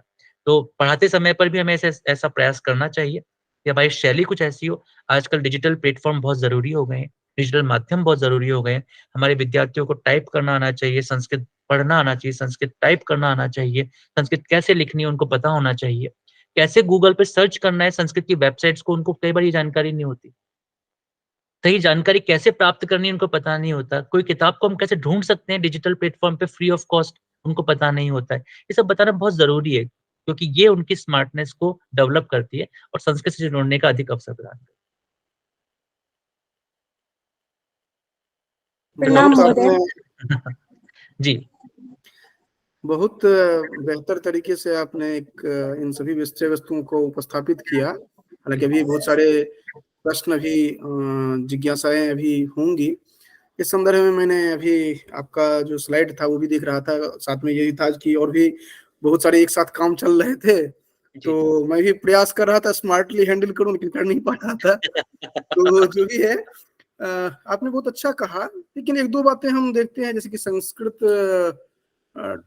थ्रू संस्कृत की बात करते हैं या अन्य अन्य जो करते हैं, उनमें भी बहुत सारे पक्ष हो जाते हैं। जैसे कि अगर आप देखेंगे जो कि अलग अलग स्कूल्स में जो दिया गया है, संस्कृत के टेक्स्ट होते हैं, वहां तक तो ठीक होता है। जैसे कि एनईपी वाला आपने रेफरेंस दिया था, तो 4.17 जो है एनईपी का, उसको हम देखते हैं तो वहां पर क्लियर कट ये चीज मेंशन किया गया है, जो कि यह अध्यापन जो है संस्कृत का, संस्कृत माध्यम से एसटीएस की जो आप कह रहे हैं, वह निश्चय ही अत्यंत आनंददायक होता है, ये दिया गया है। लेकिन समस्या ये हो जाती है जो कि किस स्तर पर किस स्तर की बात की जाती है, और उस स्तर तक बच्चे पहुंचे हुए हों, ये भी। क्योंकि हम देखते हैं जो कि पीजी लेवल में जब बच्चे को पढ़ाते हैं तो उनको 6th स्टैंडर्ड का पता नहीं होता है। ये हकीकत है, इसको हम एक्सेप्ट करें या ना करें, लेकिन ये हकीकत है कि उनको 6th स्टैंडर्ड का पता नहीं होता है। हम पीजी लेवल का कादम्बरी, सुकनासोपदेश या अन्य ग्रंथ पढ़ाना शुरू करते हैं उनको। जहां तक कि आप यहाँ पर औपचारिक रूप से, और यहाँ पर ऐसे नहीं कहा जा सकता है, ये तो हम तो यहाँ तक कह सकते हैं जो कि अधिकांश अध्यापक भी जो हैं वो भी संस्कृत को संस्कृत माध्यम से समझ भी नहीं सकते हैं, पढ़ाने की तो बात छोड़ दीजिए। तो इस पर भी ध्यान देने की बात है। ज़रूर। और दूसरा जो आपने कहा, क्योंकि हम चूंकि संस्थान में इतने साल रहे हैं, तो हम बहुत गहराई से इसको देखते हैं। और इसका दूसरा जो हमने देखा, एक आपने कहा स्मार्ट वर्क को लेकर के, जो कि जो अलग अलग तरह से आपने काम किया, ये बहुत जरूरी है आज के परिप्रेक्ष्य में। क्योंकि होता क्या है कि जब हम किसी कार्य को लेकर चलते, खास करके संस्कृत के जो हमारे छात्र होते हैं, उनमें बहुत बड़ी सारी समस्याएं होती है। समस्या ये होती है कि वो अपना जानते सब कुछ है, लेकिन वो अभिव्यक्त नहीं कर सकते हैं। अभिव्यक्त अगर करेंगे भी तो कुछ जो पारंपरिक छात्र हैं वो तो कर लेते हैं, लेकिन जब उनको मॉडर्न प्लेटफॉर्म पर कहा जाता है तो अपने आप को एक्सप्रेस नहीं कर पाते हैं। एक तो ये हो गया, और हर जगह बाध्यता है जो कि आपको अब डिजिटल फॉर्म में आपको किसी न किसी रूप में आपको लाना पड़ेगा। स्मार्ट क्लास आज के डेट की जो कि बाध्यता हो गई है, आपको रखना होगा। मूल ग्रंथ को छोड़ने की बात नहीं कर रहा हूं मैं, लेकिन ये रखना होगा। लेकिन वहां पर भी समस्या ये होती है कि आज के डेट में भी, आज की तिथि में अगर देखा जाए, तो बहुत कम व्यक्ति हैं जो वस्तुतः एक सामान्य कंप्यूटर को ऑपरेट करना जानते हैं। मैं छात्रों की बात कर रहा हूं, और अध्यापकों की बात छोड़ ही दीजिए, क्योंकि अध्यापक जब एक प्रोफेसर लेवल में आते हैं या एसोसिएट प्रोफेसर में आते हैं, तो उनकी स्थिति अलग होती है, क्योंकि वो खुद कितना कार्य करते हैं वो स्वयं जानते हैं, ठीक है। तो एक ये भी जन चेतना की बात जो आपने की, और आपने दिया जो कि छात्र पढ़ाएं या ये करें, ये रियली बहुत जरूरी है। हमने तो स्वयं देखा है जो कि यही प्लेटफॉर्म जो अभी आप देख रहे हैं, इस तरह का प्लेटफॉर्म यूजीसी का हमारा निरंतर 2008 से कंटिन्यूस रहा है। तो हम देखते हैं जो कि प्रारंभ में तो मैं ज्यादा टाइम देता था, अब जो है जो उनसे निकले वो बैच चलाते हैं, वो पढ़ाते हैं। तो निश्चित रूप से आप वो जो गुरु शिष्य परंपरा है उसको ध्यान में रखते हुए और उनको ट्रेंड करें। सभी नहीं हो सकते हैं, 25 में से 5 ही हो गए तो बहुत अधिक हो सकता है। तो इसलिए आपने जितनी चर्चा की और अभी महर्षि दयानंद सरस्वती इनको लेकर जो चर्चा की, तो रियली एक मैच्योरिटी जो होती है एक अध्यापक की, वह उसके छात्रों में झलकती है, वह आगे निश्चित रूप से आपके छात्रों में वह दिखेगी। क्योंकि होता क्या है कि हम जितना अपने आप को प्रस्तुत करते हैं उसी अनुपात में जो आपके छात्र होते हैं वह समझ पाते हैं। क्योंकि जितना आपने दिखाया अभी एनईपी को लेकर के या अन्य निश्चित रूप से आप दिखाएंगे तभी तो वो भी जानेंगे। ये चीज होता है। केवल उसमें एक मैंने उसमें टीका टिप्पणी तो बीच बीच में चलती रहती है, रेफरेंस जो है वो आप दे दीजिएगा ताकि अन्य जो होंगे वो भी उससे लाभान्वित हो सकते हैं। तो हमने बहुत अधिक समय लिया, अब आगे शैलजा ठाकुर जो है वो अपनी जिज्ञासा रखेंगी और आगे अंत में हम फिर आपसे मुखातिब होते हैं। धन्यवाद। प्रणाम महोदय। प्रणाम, नमो नमः। महोदय, मेरा एक जिज्ञासा है, संस्कृत भाषा के सम्यक प्रचार प्रसार के पश्चात भी आज की युवा पीढ़ी उससे विमुख हो रही है। इसके संरक्षण हेतु क्या समाधान होगा? देखिए क्या है कि युवा पीढ़ी विमुख नहीं है, अपन इसको विमुख होना नहीं कह सकते, ठीक है, बल्कि मैं ये मानता हूं कि युवा पीढ़ी को पता नहीं है, और पता इसलिए नहीं है क्योंकि हम बता नहीं पा रहे हैं। तो कहीं ना कहीं कमी जो है वो, जैसे कि डॉक्टर विपिन झा साहब ने भी कहा कि शिक्षकों के पक्ष से बहुत बड़ी कमी आ रही है, और इस शिक्षक के पक्ष को मजबूत करना बहुत जरूरी है। जैसा कि स्वामी विवेकानंद ने कहा था कि भाई मुझे तो केवल 100 युवा दे दो। उन्होंने मांगी ही नहीं कि हमें 1 अरब युवा चाहिए, उनको जरूरत ही नहीं लगती। 100 युवा दे दो और 100 युवा से मैं आप इस पूरी दुनिया को बदल सकता हूँ। क्यों कहा उन्होंने ऐसा? क्योंकि उनको पता है कि अगर हम श्रेष्ठ 100 युवा बना सकते हैं तो वे 100 युवा हजारों लाखों में परिवर्तन ला सकते हैं। संस्कृत महत्वपूर्ण भाषा है, हम सब जानते हैं। संस्कृत भाषा में कोई कमी नहीं है। संस्कृत भाषा में सारी की सारी एक भाषा में जितनी भी तरह के श्रेष्ठ तत्व हो सकते हैं वो सब हैं। इसकी वैज्ञानिकता से भी हम परिचित हैं। संस्कृत भाषा में जो प्राचीन शास्त्रीय गौरव है उससे भी हम परिचित हैं। अगर इतना सब परिचित होने के बावजूद भी हम आज की पीढ़ी को संस्कृत के प्रति उन्मुख नहीं कर पा रहे हैं, तो कहीं ना कहीं हम उन्हें ठीक प्रकार से समझा नहीं पा रहे। सबसे बड़ा कारण केवल इतना सही है, और कोई बहुत बड़ा कारण नहीं है। अब इसके लिए हम भले ही दोष सरकार को दे सकते हैं, इसके लिए भले ही दोष हम व्यवस्थाओं को दे सकते हैं, इसके लिए भले ही दोष हम अपने स्कूल के पैटर्न्स को दे सकते हैं, हम कुछ भी कहें, लेकिन मूल बात अगर इस पूरे परिदृश्य में आप देखेंगे तो मूल बात के अंदर एक बात आती है कि समझाने के तरीके में कहीं ना कहीं कमी है, जिसको ठीक करना बहुत जरूरी है, और ठीक हम ही कर सकते हैं, दुनिया नहीं कर सकती है। आप एक उदाहरण मैं आपको देना चाहूंगा कि अजमेर में एक स्कूल है, अजमेर में इंग्लिश मीडियम स्कूल है जिसका नाम है मयूर स्कूल, और ये मतलब देश के जाने माने स्कूल्स में से एक स्कूल है, और मेयो कॉलेज सोसाइटी का स्कूल है। मैंने यहाँ पर 2006 से 2008 2 साल पढ़ाया था, और उसके बाद में मैं कॉलेज एजुकेशन में आ गया। 2006 से 2008 तक जब मैं 2 साल वहां पर था तो मेरे मन में बहुत इच्छा थी कि वहां पर केवल 6ठी से 8वीं तक संस्कृत पढ़ाई जाती, 9वीं में भी संस्कृत पढ़ाई जानी चाहिए। प्रयत्न भी किए, वहां पर संस्कृत संभाषण शिविर भी लगा। इंग्लिश मीडियम स्कूल में हमने संस्कृत संभाषण शिविरों का आयोजन भी किया, और उसके बाद में एक समय आया जिस समय पर हमको लगा कि हाँ अब यहाँ पर 9th में संस्कृत शुरू हो सकती है। तो हमने प्रिंसिपल को कहा कि आप संस्कृत 9th में भी बच्चों को दें, और बच्चे चाहते हैं लेना। और दुर्भाग्य की बात ये थी कि मैं उस समय पर मेरा कॉलेज एजुकेशन में सिलेक्शन हो गया, और हमारे प्रिंसिपल ने, मेरे स्कूल के प्रिंसिपल ने कहा कि ये संभव नहीं है क्योंकि तुम खुद जा रहे हो, या तो तुम रुक जाओ यहाँ पर।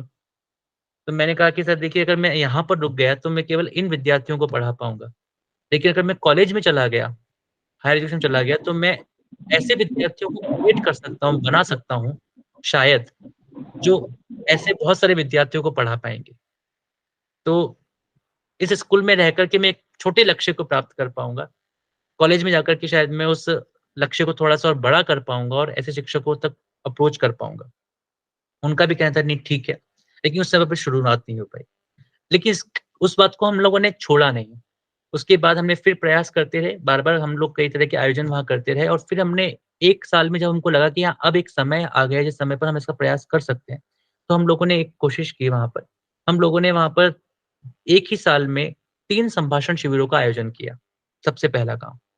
संभाषण शिविरों के आयोजन से वहाँ के बच्चों के अंदर एकदम से रुझान आया कि हमें संस्कृत आगे पढ़नी चाहिए। उसके बाद में हमने उन बच्चों का ओरिएंटेशन प्रोग्राम किया, यानी कि 2-2 घंटे की वर्कशॉप्स ऑर्गेनाइज़ की। उन वर्कशॉप्स ऑर्गेनाइज़ करने के बाद में हमने उन विद्यार्थियों को पूछा कि क्या आप में से कोई संस्कृत लेना चाहते हैं? तो इस 3-4 महीने के प्रयासों के बाद में हमें एक संख्या मिली कि हाँ, हम संस्कृत आगे लेना चाहते हैं। हमने फिर उनके पेरेंट्स को बुलाया और पेरेंट ओरिएंटेशन प्रोग्राम भी करवाया। यानी कि पहले स्टूडेंट को तैयार करना, स्टूडेंट को तैयार करके स्टूडेंट को समझाना कि क्यों संस्कृत पढ़नी चाहिए आपको भविष्य में और फिर उनके पेरेंट को भी समझाना कि आपके बच्चों को क्यों संस्कृत पढ़नी चाहिए। ये पूरी व्यवस्था की गई और उस साल 9th में पूरा का पूरा एक सेक्शन संस्कृत का बन कर के आ गया। केवल 4 महीने की मेहनत थी, कुछ भी हमें ज़्यादा नहीं करना पड़ा, लेकिन 4 महीने की मेहनत से एक स्कूल ने 9th में संस्कृत को शुरुआत की और 9th से वो 10th में ही बच्चे गए और 10th में ही नहीं रुके। उन बच्चों ने 11th में भी संस्कृत ऑप्ट की और 11th के अंदर उन्होंने साइंस, कॉमर्स और आर्ट्स तीनों फैकल्टी के बच्चों ने संस्कृत ऑप्ट की। वहाँ उस स्कूल में तीनों संकाय के बच्चे संस्कृत ले सकते हैं। साइंस का बच्चा भी संस्कृत ले सकता है, आर्ट्स का भी ले सकता है और कॉमर्स का भी ले सकता है और 11वीं और 12वीं में भी संस्कृत अभी पढ़ाई जा रही है। तो ऐसा नहीं है कि संस्कृत से विमुख हैं लोग। एक्चुअली हम उन तक पहुँच नहीं पा रहे। हम उनकी तरफ उन्मुख ही नहीं हो पा रहे। तो वो तो जहाँ होंगे वहाँ उनको ठीक लगेगा। यदि हम उनकी तरफ उन्मुख हो पाएँगे तो शायद वो हमारी तरफ भी मुड़ कर के देखेंगे कि अच्छा ऐसा भी कुछ होता है क्या? संस्कृत ऐसी भी कुछ होती है क्या? तो अपने आप ही एक अंतर हमको देखने को मिल जाएगा। तो विमुख होना ठीक नहीं है, ये कहना ठीक नहीं है, बल्कि हम शायद उनकी तरफ उन्मुख हो नहीं पा रहे हैं, हम उनको बता नहीं पा रहे हैं कि आप क्या कर सकते हो संस्कृत के माध्यम से। बता पाएँगे तो हर व्यक्ति संस्कृत की तरफ जुड़ने का प्रयास करेगा। चाहे वो कम स्तर पे करे, चाहे अधिक स्तर पे करे, लेकिन कोशिश ज़रूर करेगा। आपने भी कई बार ऐसे लोगों को देखा होगा जो अधिक उम्र प्राप्त करने के बाद बोलते हैं कि हमारे जीवन में केवल एक कमी रह गई, हम संस्कृत नहीं पढ़ पाए। हम ऐसे लोगों को यही कहते हैं कि भई ठीक है, आपके बच्चों को ये बोलिए कि कहीं उनको भी 60 साल, 70 साल में जाके ये ना बोलना पड़े कि हम संस्कृत नहीं पढ़ पाए। तो आप उनको पढ़ाना शुरू कर सकते हैं। ठीक है, तो ये सब चीज़ें हैं, हमें बहुत लंबे समय के बाद ऐसे एक लोग देखने को मिलते हैं जो पश्चाताप करते हैं। हम उनके लिए अभी एफर्ट कर सकते हैं, प्रयत्न कर सकते हैं और मेरा मानना है कि हम सबको मिलकर के इस तरह के एफर्ट अपने आस-पास के एरिया में करने चाहिए। हमें कम से कम एक स्कूल, एक संस्था तय करनी चाहिए, जिस संस्था में हम ये प्रयास करें कि वहाँ पर विद्यार्थियों को संस्कृत पढ़ने के अधिक से अधिक अवसर प्राप्त हों, इसकी कोशिश कर सकते हैं। जी सर। सर एक जिज्ञासा और है कि आप अपने विद्यालय में संस्कृत तथा संस्कृतेतर छात्रों के व्यवहार में क्या अंतर देखते हैं? अभी थोड़ा प्रश्न जो है ना वो थोड़ा, अगर मैं बोलूँगा संस्कृत के छात्रों का व्यवहार बहुत अच्छा होता है तो वो बात ठीक नहीं होगी और संस्कृत छात्रों का व्यवहार अच्छा नहीं होता है तो ये बात भी ठीक नहीं होगी। ठीक है ना? व्यवहार जो होता है वो केवल और केवल एक भाषा को पढ़ने से नहीं आता। व्यवहार उनके संस्कारों से आता है। तो क्योंकि व्यवहार आज हम जो व्यवहार कर रहे हैं वो केवल और केवल एक शास्त्र को पढ़ने से नहीं हो पाता। शास्त्रों को पढ़े-पढ़े लोग भी हमने देखे हैं कि बहुत बुरा व्यवहार करते हैं, अच्छा व्यवहार नहीं कर पाते। तो शास्त्र, आप तो हितोपदेश पढ़ा होगा आप में से कई लोगों ने, हितोपदेश में तो कई बार बताया गया। आप वो सिंह और पथिक की कहानी सुनेंगे तो आपको मालूम चलेगा कि किस प्रकार से सिंह जो है वो शास्त्रों की बातें तो बड़ी-बड़ी करता है लेकिन उस पथिक को खा जाता है। ठीक है ना? तो शास्त्रों का अध्ययन और हितोपदेश में कई बार ये बात कही गई कि शास्त्रों के अध्ययन मात्र से हम ये नहीं कह सकते कि व्यक्ति बहुत उत्कृष्ट कोटि का है या उसका व्यवहार बहुत उत्कृष्ट कोटि का है। व्यवहार और ज्ञान अगर ये दोनों मिल जाए तो बहुत अच्छा हो सकता है, इसमें कोई संदेह नहीं है। तो इसके लिए प्रयास करना चाहिए और निश्चित रूप से संस्कृत पढ़ने वाले विद्यार्थी के पास में व्यवहार को ठीक रखने के अवसर ज़्यादा हैं, बाकी दूसरे विषयों को पढ़ने वाले विद्यार्थियों के मुकाबले में, इसमें कोई संदेह नहीं है। अर्थात कोई संस्कृत पढ़ रहा है, तो शायद वो अपने व्यवहार को जल्दी चेक कर सकता है, वो समझ सकता है कि मैं गलत कर रहा हूँ, क्योंकि उसके शास्त्रों में, उसकी पढ़ाई में ऐसे किताबें आएंगी, ऐसी पुस्तकें आएंगी, ऐसी बातें आएंगी जो उसके व्यवहार को चेक करेंगे, क्या करना चाहिए, क्या नहीं करना चाहिए। हाँ, लेकिन दूसरे जो शास्त्र पढ़ते हैं या दूसरे जो विषय पढ़ते हैं, उनको इसको चेक करने में मुश्किल पड़ेगी, क्योंकि इस तरह का ज्ञान उस तरह की किताबों के अंदर प्रायशः नहीं होता। तो एक साइंस पढ़ने वाला विद्यार्थी कैसे मालूम करेगा कि मैं कैसा ठीक डॉक्टर बन पा रहा हूँ या नहीं बन पा रहा हूँ। डॉक्टर अच्छा बनना मतलब अच्छा इलाज करना, ये एक अलग बात हो गई है। अच्छी नॉलेज प्राप्त करना एक अलग बात हो गई है। ऑपरेशन करने में आपको महारत है, एक अलग बात हो गई है। लेकिन आप ऑपरेशन करके किसी की किडनी निकाल रहे हो, उसको बेच रहे हो, ये दूसरी बात है। तो किडनी निकाल करके बेचने वाले को महारत तो पूरी ही है, शास्त्रों की ज्ञान में कोई कमी नहीं है उसकी, ऑपरेशन में बहुत अच्छी काबिलियत है उसकी, जिसके जिसके पेशेंट को मालूम तक नहीं चलता 4-5 मिनट तक मेरी किडनी निकाल ली गई है। तो दोनों में बहुत बड़ा अंतर है। संस्कृत पढ़ने वाले विद्यार्थी में ये एक विशेष बात हो सकती है, हम ये कह सकते हैं कि संस्कृत पढ़ने वाला विद्यार्थी विवेक से अधिक युक्त हो सकता है और उसके व्यवहार को वो ज़्यादा समय, ज़्यादा बार चेक कर सकता है। उसको देख सकता है कि मैं ठीक व्यवहार पर हूँ या नहीं हूँ, क्योंकि उसके पढ़ाई में आने वाले विभिन्न शास्त्र और विभिन्न अध्ययन की जो वस्तु है या पाठ्य वस्तु है, वो उसको बार-बार समझा सकती है कि आप ठीक कर रहे हो या नहीं कर रहे हो। तो ये एक अंतर ज़रूर आ सकता है। जी सर, बहुत बहुत धन्यवाद। चलिए शैलजा, धन्यवाद। आपको भी बहुत-बहुत धन्यवाद। नमो नमः मन्नः। नमो नमः संस्कृत महोदय। ज्ञानवैभवं समाकल्य अत्र अद्य अस्मत्सु समासीनाः विराजन्ते मन्यवैराः। वयं सर्वेपि उपकृताः। पुनश्च अस्मिन्नेव प्रसङ्गे अहमपि मम प्रश्नद्वयमत्र उपस्थापयितुम् इच्छामि। सर्वादौ मम प्रथमः प्रश्नः वर्तते, महोदयः, संस्कृतं नवीकर्तुं भवद्भिर्या नवाचारप्रक्रिया प्रकल्पिता वर्तते, तत्र युवकानां प्रोत्साहः कियान् परिलक्ष्यते, कृपया अस्मान् विज्ञापयन्तु। नवाचारनिमित्तं भवती कथयति, अहं चिन्तयामि। तो आमां मन्यः नवाचारं। नवाचारनिमित्तं।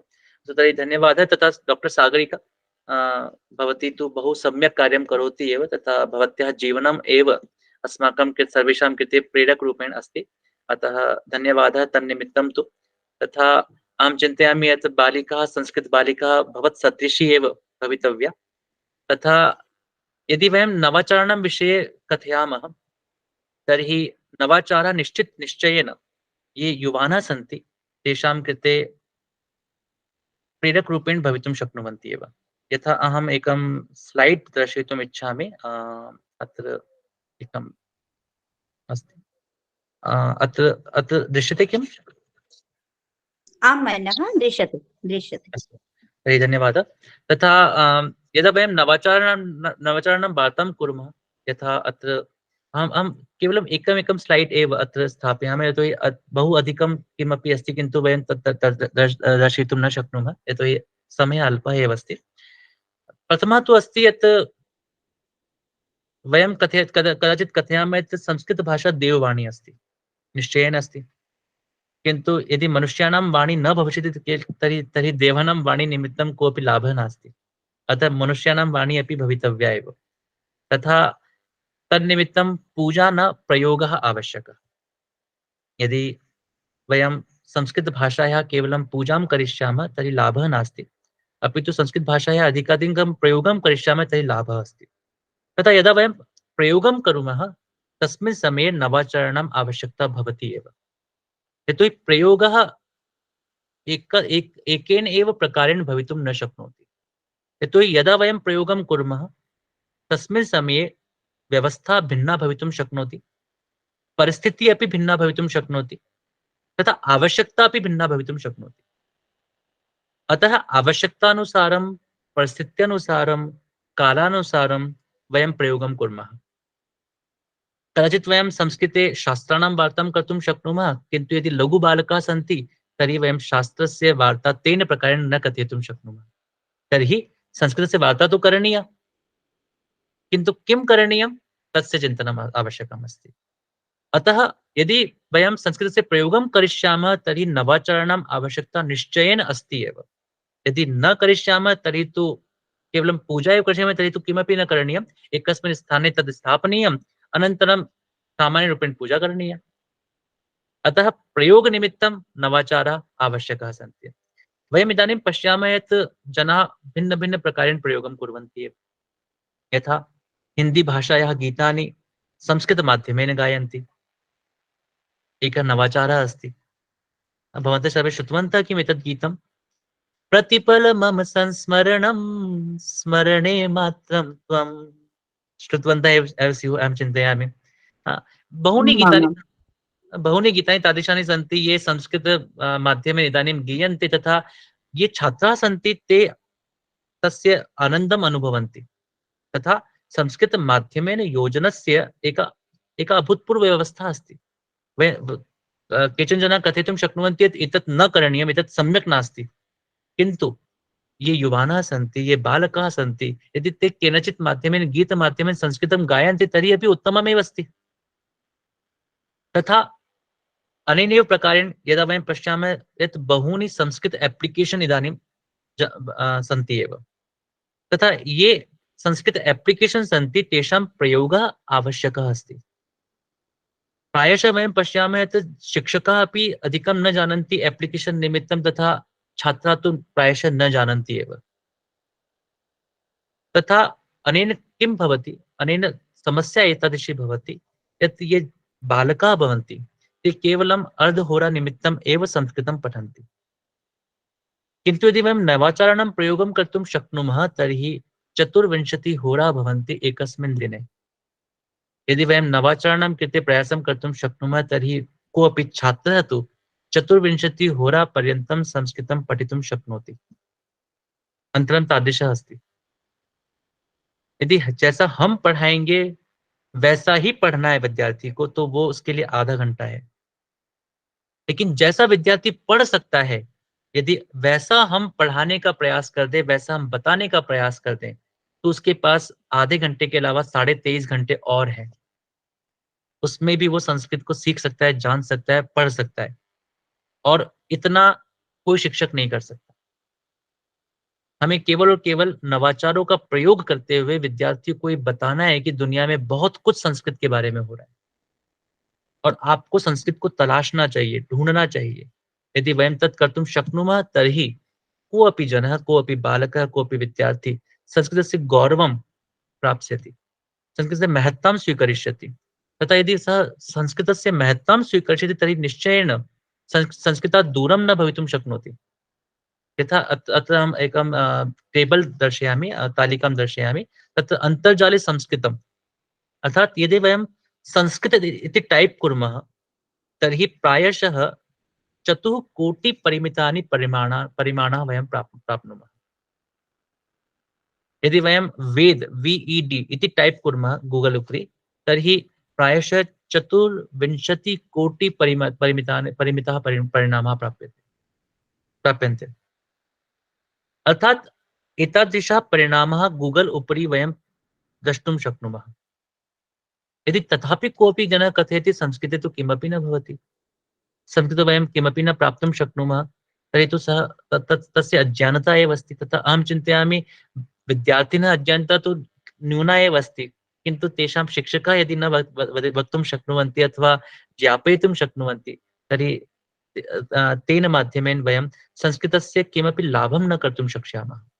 अतः आवश्यकता तादृशी एव अस्ति यत् वयं तत् कर्तुं शक्नुमः यत् वयं कुर्मः। अत्र एकः चित्रं भवन्तः पश्यन्ति एव, अत्र विद्यार्थिनः सन्ति, ते संस्कृतं पाठयन्ति, अस्माकं कक्षाः सन्ति, एते विद्यार्थिनः अत्र संस्कृतं पाठयन्ति। अस्माकं किमपि कार्यं नास्ति, वयं तु पृष्ठभागे उपविशामः, तथा पश्यामः यत् भवन्तः किं कुर्वन्ति।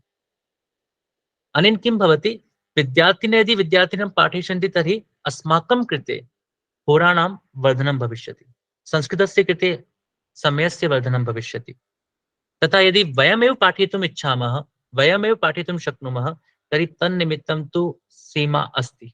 यदि वयं निस्सीम भवितुं इच्छामः, सीमारहितं भवितुम् इच्छामः तर्हि आवश्यकता अस्ति नवाचाराणां प्रयोगस्य।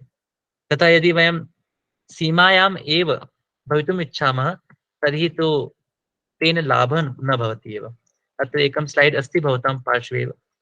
तथा अत्र एकः जनः कथयति यत् एतस्य कारयानस्य भागाः के, ते भागाः कथं कार्यं कुर्वन्ति इति जानामि, परन्तु कारयानं चालयितुं न शक्नोमि।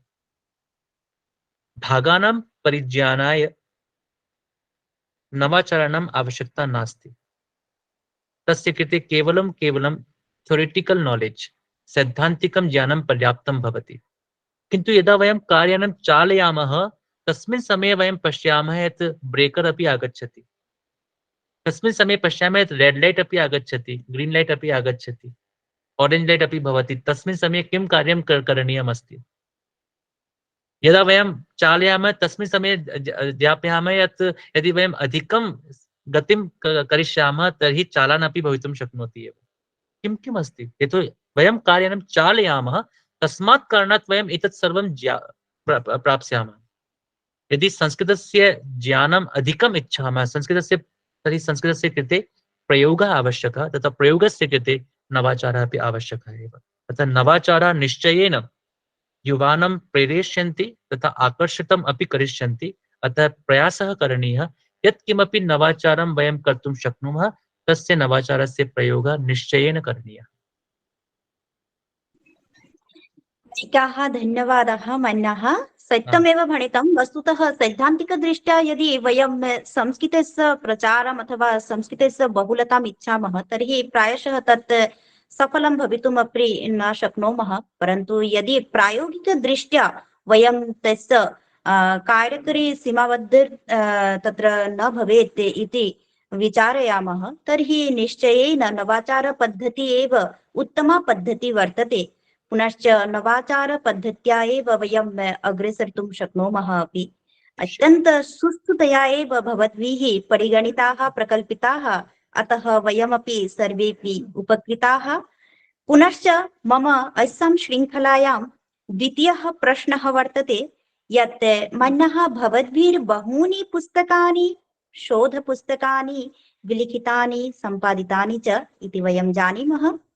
तेषु कानि पुस्तकानि कर्मसंस्थापनाय सहायकानि भवितुमर्हन्ति, सूचयन्ति वा?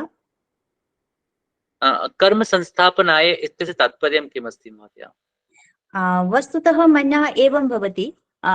कानिचन पुस्तकानि यदि वयं पठामः तस्मिन् समये एवं भवति यत् तस्मात् वयं अत्यन्त सरलतया अस्माकं जीवनस्य उद्देश्यं किं भवितुमर्हति अथवा तस्मात् वयं उपायान् प्राप्तुं शक्नुमः।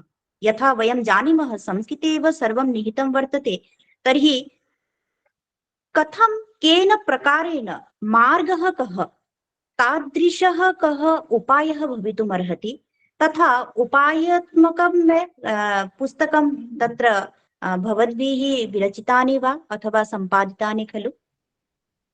महोदय, तर्हि अहम् एकं वार्तां इच्छामि। यत् यदा वयं कथयामः कर्म संस्थापनाय अथवा किमपि विशिष्ट कार्यकरणाय तर्हि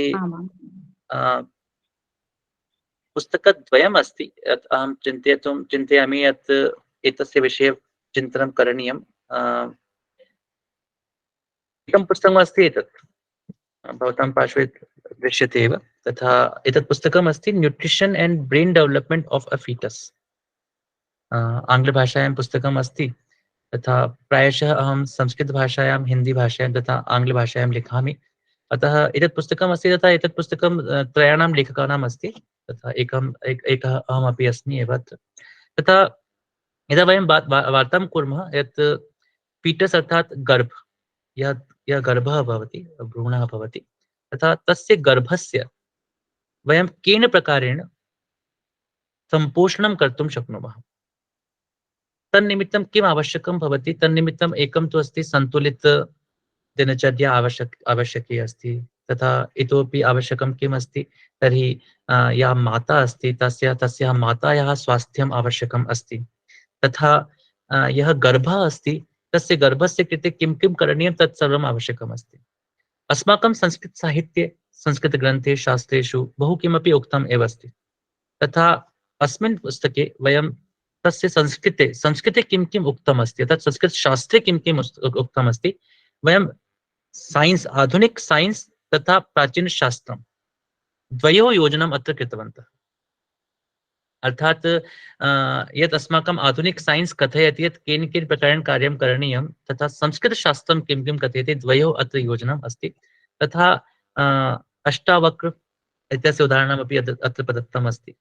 अत्र कौरवाणां उदाहरणमपि अपि दत्तम् अस्ति। अर्थात् कौरवाणां यत् या मानसिकता आसीत् तस्याः कारणं किम् आसीत्, अष्टावक्रस्य वक्रतायाः कारणं किम् आसीत्। एवमेव प्रकारेण अभिमन्यु, वयं सर्वे जानीमः एव यत् केन प्रकारेण अभिमन्यु गर्भावस्थायाम् एव चक्रव्यूहभेदन विद्यां ज्ञातवान्, तस्यापि उल्लेखः अस्ति एव। संस्काराणाम् उल्लेखः अपि अत्र कृतोऽस्ति एव। तथा आयुर्वेददृष्ट्या यदि वयं सुष्ठुत इत्यादिकं वार्तां कुर्मः तर्हि ते कथं गर्भावस्थायाः परिचयं दत्तवन्तः तस्य अपि अत्र वर्णनं कृतमस्ति एव। अतः यदि वयम् आधुनिक विज्ञानं तथा संस्कृत विज्ञानं द्वयं मिलित्वा द्रष्टुम् इच्छामः तर्हि एतत् पुस्तकं वयं कथितुं शक्नुमः यत् उपयोगी भवितुं शक्नोति। तथा इतोपि द्वितीयं पुस्तकम् अस्ति संस्कृत में नवाचार। ये हिंदी भाषा में पुस्तक है और ये पुस्तक इसी वर्ष प्रकाशित हुई थी और अगले वर्ष इसका जो परिवर्तित संस्करण है वो भी आने वाला है। और इस पुस्तक में एक प्रयास किया गया था कि संस्कृत में जो नवाचार होने चाहिए या हो रहे हैं उनकी क्या भूमिका संस्कृत के साहित्य के सर्जन में या संस्कृत के शिक्षण में हो सकती है, उसके बारे में थोड़ी सी बात की गई थी। नई शिक्षा नीति ने भी उसके बारे में बात की है और संस्कृत में नवाचारों को किस प्रकार से हम अधिक बल प्रदान कर सकते हैं, कौन कौन सी गूगल एप्लीकेशंस हैं, कौन कौन से यूट्यूब चैनल्स हैं, कौन कौन सी प्रमुख वेबसाइट्स हैं और इसी प्रकार से कौन कौन से ऐसे प्लेटफॉर्म्स हैं जिन प्लेटफॉर्म्स के माध्यम से हम संस्कृत में नवाचारों को गति प्रदान कर रहे हैं। इसके अलावा और कौन कौन से प्लेटफॉर्म्स हो सकते हैं, संस्कृत शिक्षण में कौन कौन से तरीके हो सकते हैं जिनके द्वारा हम उस तरह के नवाचार को गति प्रदान करें। तो बहुत छोटी सी पुस्तक है, केवल 100 पेज की किताब है ये। अधिक इसको बड़ा नहीं बनाया गया था क्योंकि ये एक प्रारंभिक प्रयास था और अब इसका जो परिवर्तित संस्करण है वो अगले वर्ष में आएगा और उसमें कई सारी चीजों को और भी शामिल किया जाएगा। तो ये 2 पुस्तकें हैं जो मुझे लगता है कि हमारे जीवन को और संस्कृत से जुड़ने में, एक अलग तरीके से जुड़ने में मदद कर सकती हैं किसी भी व्यक्ति के लिए। और ये कुछ पुस्तकें हैं जिनको हम पढ़ सकते हैं और प्रयास करेंगे कि आगे इस तरह की पुस्तकें और आती रहें। और क्योंकि पुस्तक लिखते समय पर 2 बातें होती हैं। पहली बात तो ये होती है कि हमें बहुत कुछ सीखने को मिलता है एक लेखक के रूप में, भले कोई इसको पुस्तक को पढ़े या ना पढ़े, लेकिन लेखक बहुत कुछ सीख चुका होता है। तो सबसे पहले आवश्यकता तो ये है कि मैं सीखता रहूं, इसके लिए कोई ना कोई बहाना चाहिए। तो बहाना क्या मिल सकता है, तो कम से कम कुछ ना कुछ नया कार्य शुरू कर लें, कुछ ना कुछ प्रयास कर लें, तो उस बहाने से हम कुछ ना कुछ सीख लेंगे। और दूसरी बात ये होती है कि जब हम कुछ लिखते हैं, जब कुछ तैयार करते हैं, तो उसके बारे में लोगों की प्रतिक्रिया आती है और वो प्रतिक्रिया हमें बहुत कुछ और नया सिखाती है कि हम और क्या कर सकते थे। तो जो हमने सीखा, उस सीखने को तो हमने एक पुस्तक के रूप में परिणत किया, लेकिन उससे अधिक महत्वपूर्ण बात यह है कि जो हमने नहीं सीखा वो हमने प्रतिक्रियाओं के रूप में या फिर लोगों से संवाद के रूप में या उनके विचारों के रूप में और ग्रहण किया। तो हम डबल तरीके से एकदम से कह सकते हैं ना कि अगर हम 100 की गति से चल रहे थे तो हम 200 की गति पे पहुंच जाते हैं। तो वो एक गति जो होती है वो गति बहुत तेजी से बढ़ती है और निश्चित रूप से पुस्तकें जो होती है वो पढ़ना, पढ़ाना, लिखना और उस पर लिखने पर प्रतिक्रियाओं को प्राप्त करना, सब कुछ बहुत कुछ सिखाने वाला होता है। भूरिशो धन्यवादाः मन्याः। धन्यवाद। वस्तुतः सम्प्रति कर्मसंस्थापनमिति विशेषः विषयः वर्तते। तत्र एव नवयुवकानामपि ये खलु शिक्षिताः भवन्ति तेषां कृते तु अत्यन्त उपकाराय एव भवति मन्ये। वस्तुतः एतादृशं पुस्तकम् अथवा ग्रन्थः भवतु, अहं तु ग्रन्थः यद्यपि भवान् उक्तवान् कि लघु अस्ति इति, परन्तु मद्दृष्ट्या तु तत् लघु नास्ति, यतोहि तत्र एव विज्ञानं भवति, तत्र एव नवाचारः भवति, तत्र एव सम्पूर्णम् अस्माकं जीवनस्य निमित्तं यत् प्रायोगिकं भवति तत् सर्वमपि निहितं वर्तते। अतः उत्साहरूपेण एव वयं प्राप्नोमः पुस्तकद्वयम्, अतः तत् अस्माकं निमित्तम् अत्यन्त उपकाराय भवति। तदर्थं पुनरपि हार्दं हार्दं धन्यवादं वितनोमि। वस्तुतः रत्नसदृशमेव वर्तते पुस्तकद्वयम्। इतोपि भवद्भिः यानि यानि पुस्तकानि विलिखितानि सन्ति तानि सर्वाणि अपि रत्नसदृशानि एव भवन्ति, अस्माकं समाजस्य निमित्तमेव भवन्ति। अतः पुनरपि हार्दं हार्दं धन्यवादं वितनोमः वयं सर्वे। नमो नमः। नमो नमः भवत्या। नमो नमः। नमस्ते भाई। नमो आप नमः। सभी को मेरा आदरपूर्वक प्रणाम। मैं धन्यवाद ज्ञापन के लिए उपस्थित हूँ। आज के हमारे प्रमुख अतिथि हैं डॉक्टर आशुतोष पारिक जी। सर, आपने हमारे साथ कुछ नवीन और अनोखे विचारधारा साझा किया है। यह हमारे लिए प्रेरणादायक है। आपको हमारे परिवार के सभी सदस्यों की तरफ से धन्यवाद देते हैं सर। नमस्ते। और हम सबको उत्साह देने वाले हमारे परिवार के आधार स्तंभ है आदरणीय बिपिन कुमार झा जी। उनको भी हम सब की तरफ से धन्यवाद देती हूँ गुरु जी। हमारे इस परिवार की मार्गदर्शिका डॉक्टर सरिता श्रीवास्तव जी हैं और मुख्य संयोजिका है डॉक्टर दीपिका दीक्षित जी। आज वे उपस्थित नहीं है, फिर भी मैं उनको भी सभी की तरफ से धन्यवाद देती हूँ। हमारे परिवार के विविध प्रांतों से एकत्रित हुआ है, हमारे संयुक्त अंतरिक्ष के विविध प्रांतों से एकत्रित हुए संयोजक वर्ग श्री सदयिका भट्टाचार्य जी, श्री पुष्पराज शर्मा जी, श्रीमती श्वेता ठाकुर जी, उन सभी को मैं धन्यवाद देती हूँ। और आज कुछ विशेष आह्वानित भी हैं, उनको भी मैं धन्यवाद समर्पित करती हूँ। और तकनीकी संयोजन कार्य को बहुत ही अच्छी तरीके से संभालने वाले हैं श्री राहुल कश्यप जी और मनीष कुमार मिश्र जी, उनको भी मैं धन्यवाद देती हूँ। इस कार्यक्रम में जुड़ने वाले सभी को विशेष रूप से धन्यवाद करते हुए मैं अपनी बात समाप्त करती हूँ। श्री कृष्ण।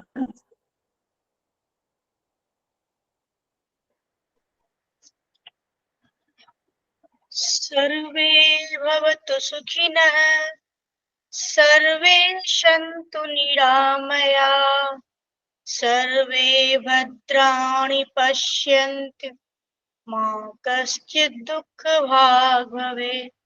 शांति शांति। सभी को बहुत बहुत धन्यवाद।